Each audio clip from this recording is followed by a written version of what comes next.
সুন্দরবন সুন্দরবন হল বঙ্গোপসাগরের উপকূলবর্তী অঞ্চলে অবস্থিত একটি প্রশস্ত বনভূমি, যা পদ্মা, মেঘনা ও ব্রহ্মপুত্র নদীর অববাহিকায় একটি বৃহৎ বদ্বীপ। এই অপরূপ বনভূমি বাংলাদেশের খুলনা, সাতক্ষীরা ও বাগেরহাট জেলার কিছু অংশ এবং ভারতের পশ্চিমবঙ্গের দুই জেলা উত্তর ও দক্ষিণ 24 পরগনা জুড়ে সমুদ্র উপকূলবর্তী নোনা জলের সবচেয়ে বড় ম্যানগ্রোভ বন হিসেবে স্বীকৃত বিশ্বের সর্ববৃহৎ অখণ্ড বনভূমি। 10,000 বর্গ কিলোমিটার জুড়ে গড়ে ওঠা সুন্দরবনের 6,517 বর্গ কিলোমিটার রয়েছে বাংলাদেশে এবং বাকি অংশ 34% রয়েছে ভারতের পশ্চিমবঙ্গে। সুন্দরবন 6 ডিসেম্বর 1997 খ্রিস্টাব্দে ইউনেস্কো বিশ্ব ঐতিহ্যবাহী স্থান হিসেবে স্বীকৃতি লাভ করে। মোট বনভূমির 31.1% অর্থাৎ 1,874 বর্গ কিলোমিটার জুড়ে রয়েছে নদী, নালা, খাঁড়ি, বিল মিলিয়ে জলাকীর্ণ অঞ্চল। এই অঞ্চলে 106টিরও বেশি রয়্যাল বেঙ্গল টাইগার ছাড়াও 1 লক্ষ থেকে 1.5 লক্ষ বিভিন্ন প্রজাতির হরিণ, অসংখ্য কুমির, সাপ ও বিভিন্ন রকমের পাখি সহ বিভিন্ন প্রজাতির প্রাণীর সহাবস্থান এখানে আছে।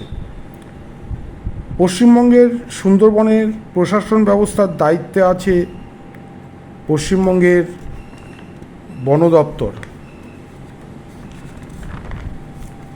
প্রতি বছর হাজার হাজার দেশি ও বিদেশি পর্যটক সুন্দরবনের অপরূপ সৌন্দর্য মুগ্ধ হয়ে পর্যবেক্ষণ ও জ্ঞান আহরণ করতে আসে। এই অঞ্চলের অসংখ্য সুন্দরী গাছ থেকে সুন্দরবনের নামকরণ হয়েছে বলে মনে করা হয়। মুঘল আমলে অর্থাৎ 1203 থেকে 1538 সালের মধ্যে এক রাজা পুরো সুন্দরবনের ইজারা নেন। তারপর 1757 সালে ইস্ট ইন্ডিয়া কোম্পানি মুঘল সম্রাট দ্বিতীয় আলমগীরের কাছ থেকে সুন্দরবনের স্বত্বাধিকার পাওয়ার পর সুন্দরবন এলাকার মানচিত্র তৈরিতে সচেষ্ট হয়। এলটি হজেজ 1829 সালে সুন্দরবনের প্রথম জরিপ কার্য পরিচালনা করেন। 1878 সালে সমগ্র সুন্দরবন এলাকাকে সংরক্ষিত বন হিসেবে ঘোষণা করা হয়। ভারতীয় সুন্দরবনের বনাঞ্চলের 46টি মৌজায় প্রায় 2,70,000 লোক বাস করে। এই জনসংখ্যার 64% জীবিকা জঙ্গল থেকে মাছ, কাঁকড়া এবং মধু সংগ্রহ করে। সুন্দরবনের প্রধান লোকদেবতা হলেন বনবিবি এবং দক্ষিণ রায়।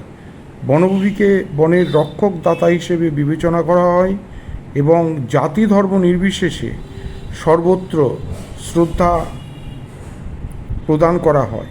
অন্যদিকে দক্ষিণ রায় হলেন বাঘের দেবতা। স্থানীয়রা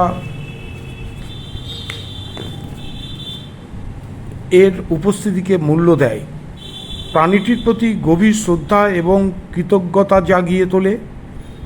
শত্রুর চেয়ে রক্ষাকর্তা হিসেবে 2016 সালে সাস্টেইনেবল ফরেস্ট্রি জার্নালে প্রকাশিত চন্দন সুরভি দাসের একটি গবেষণাপত্র অনুসারে সুন্দরবনের বনাঞ্চলে 1999 থেকে 2013 সালের মধ্যে এই অঞ্চলের বাঘ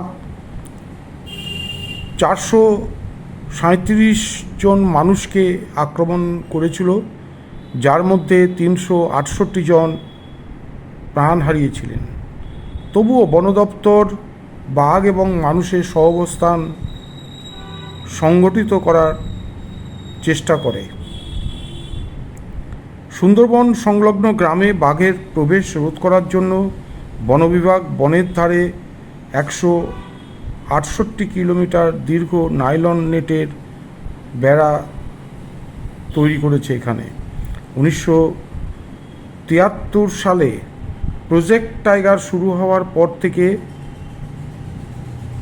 WWF ইন্ডিয়া পশ্চিমবঙ্গ বন বিভাগের সহযোগিতায় ভারতীয় সুন্দরবনে বাঘ সংরক্ষণের ওপর কাজ করে আসছে। এছাড়াও WWF ইন্ডিয়া সুন্দরবনের বনাঞ্চলের প্রান্তিক সম্প্রদায়ের জন্য টেকসই জীবিকা নির্বাহের বিকল্প এবং জলবায়ু পরিবর্তন অভিযোজন ব্যবস্থার দিকে কাজ করছে, যাতে জলবায়ু পরিবর্তনের প্রভাব মোকাবিলা করার ক্ষমতা বৃদ্ধি পায় এবং নিশ্চিন্ত আয়ের সুযোগের মাধ্যমে বনের ওপর তাদের নির্ভরতা হ্রাস করা যায়।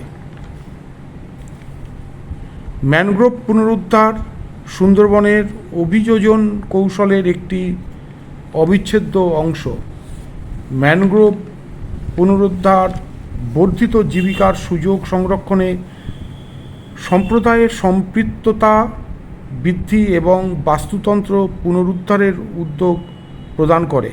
2021 সালের মে মাসে ঘূর্ণিঝড় আমফানের পর দক্ষিণ 24 পরগনা জেলা প্রশাসন পশ্চিমবঙ্গ বন বিভাগের সহযোগিতায় সমগ্র সুন্দরবন বায়োস্ফিয়ার রিজার্ভে 10 কোটি ম্যানগ্রোভ চারা রোপণ করে, যা 4,579 হেক্টর এলাকা জুড়ে রয়েছে।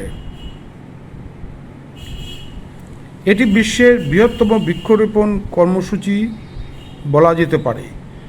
সুন্দরবন পশ্চিমবঙ্গ রাজ্যের দক্ষিণ 24 পরগনার 13টি এবং উত্তর 24 পরগনার 6টি ব্লক নিয়ে গঠিত।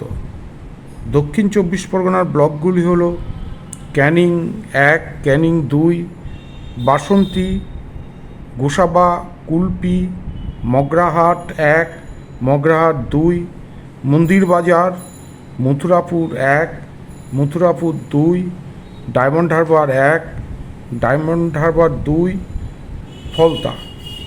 উত্তর 24 পরগনার ব্লকগুলি হল বসিরহাট 1, বসিরহাট 2, হারোয়া, মিনিখা, স্বরূপনগর, হিঙ্গলগঞ্জ।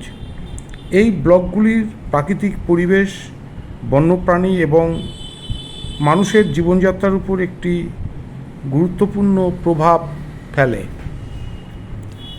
সুন্দরবনের প্রধান নদীগুলির মধ্যে উল্লেখযোগ্য রায়বঙ্গল, বিদ্যাধরী, ঝিলা, কালিন্দী, যমুনা, পিয়ালি, মুড়িগঙ্গা, রূপসা, কৈখালী, ইছামতি প্রভৃতি নদী। এই নদীগুলি সুন্দরবনের উপকূল জুড়ে বিস্তৃত এবং এর শাখা প্রশাখা সুন্দরবনের অভ্যন্তরে নৌ চলাচলের পথ হিসেবে ব্যবহৃত হয়। সুন্দরবনের মাটি মূলত পলিগঠিত এবং লবণাক্ত প্রকৃতির।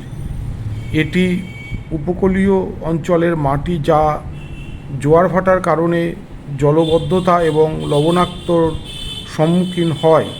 মাটির এই বৈশিষ্ট্যগুলির কারণে সুন্দরবনের উদ্ভিদ ও প্রাণীজগতও বৈশিষ্ট্যপূর্ণ। এই মাটির পিএইচ মাত্রা সাধারণত 5.3 থেকে 8.0 পর্যন্ত হতে পারে, যা স্থানভেদে বিভিন্ন হয়। সুন্দরবনের কার্বন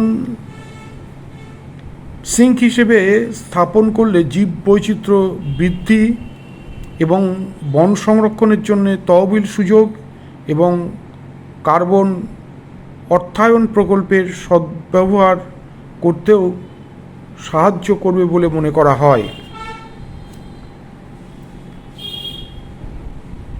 সুন্দরবনের কিছু দ্বীপ আছে, যা হলো মিনাখান, মল্লিকাটি, বাছড়া, নেত্র, ওইনা, জয়নগর, হারোয়া, জামতলা, কুলতলি, দেউলবাড়ি প্রভৃতি।